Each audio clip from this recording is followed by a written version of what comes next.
मोठं असं भांडं किंवा बाऊल त्याने आपल्याला रस्त्याचं किंवा सॅम्पलचं दिलं आहे. मिसळ छान सजवली आहे. खोबरं, कोथिंबीर, कांदा, शेव आहे. इथे मला मटकी दिसली, पोहे दिसले. पोह्यांमध्ये बटाटा सापडला मला, पण बटाट्याची जी भाजी म्हणतो आपण ती नाही सापडली. असो, तर शेव, चिवडा हा असा पोह्यांचा चिवडा आहे. तर शेव, चिवडा, पोहे, मटकी आणि कांदा, कोथिंबीर वगैरे अशी ही मिसळ आहे आपल्यासमोर. रस्सा आपण आधी नुसती टेस्ट बघू, ते आपण या सॅम्पलवर ती टेस्ट आपण या ब्रेड बरोबर बघू. वरती मस्त छान तेलाचा तवंग होता.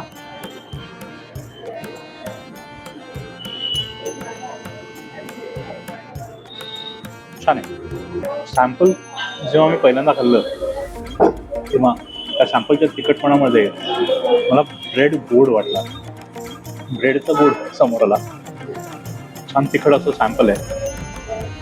आनंद मिळेल मिसळ खाताना. एवढी ओळख पटवून देणारा हे सॅम्पल आहे. आता न वेळ घालवता हे सॅम्पल पटकन त्या मिसळीमध्ये मिक्स करूया आणि लिंबू पिळून घेऊया.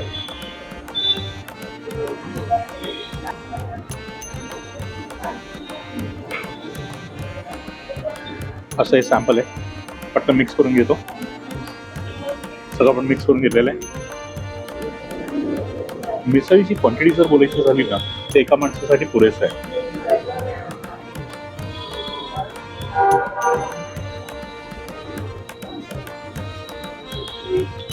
छान मिसळ. मी जेव्हा नुसतं सॅम्पल खाल्लं होतं ना, ते नुसतं सॅम्पल जरा मला तिखट लागलं.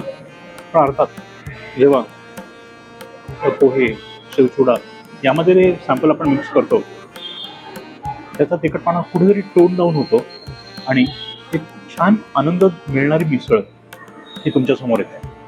मिसळ अतिशय चविष्ट आहे, जास्त तिखट नाही आहे. सर्वसामान्य लोक ही या मिसळीचा आनंद घेऊ शकतील अशी ही मिसळ आहे. मला खूप आवडली ही मिसळ. जास्त त्रास देणारी नाही आहे. मस्त आनंद घेणार मी या मिसळीचा.